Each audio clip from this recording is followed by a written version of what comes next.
Programang ito ay rated SPG. Striktong patnubay at gabay ng magulang ang kailangan. Maaaring may masiselang tema, lengguwahe, karahasan, sexual, horror o droga na hindi angkop sa mga... Kumusta mga kaibigan at welcome back sa aking munting channel.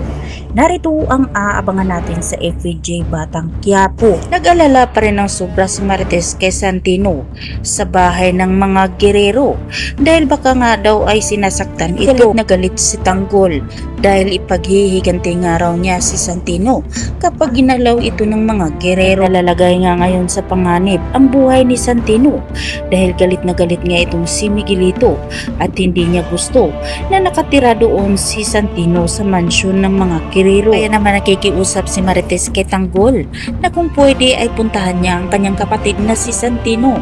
Sumabat naman si Ramon na susuguri ng araw nila ang mansyon ng mga gerero para iligtas si Santino. Tala, dumating si Rigor sa presinto at nakabagong sasakyan. Sinalubong si Rigor ng kanyang mga katrabaho na kapwa niya pulis at puno siya ng pagpupuri. Dito naman ay sinabi ni Hector na napakaganda nga raw ang bagong sasakyan ni Rigor. At ang parang naiilang si Rigor, ngunit pabiro niyang hinagis ang susi kay Hector at sinabing kung nagustuhan nga raw ni Hector ang kanyang bagong sasakyan, ipark nga raw niya ito at para mapakinabangan naman si Hector sa presento. Bilang banda, sinabi ni Miguelito kay Jason na kailangan araw-araw nga daw mag-report ang kanyang close-in bodyguard na si Garcia. Ang halata na may masama siyang balak kay Garcia, ngunit ang hindi niya alam ay pagmamanmanan din siya. Habang papasok na sana si Punggay sa kanyang trabaho, hinabol siya ni Dimple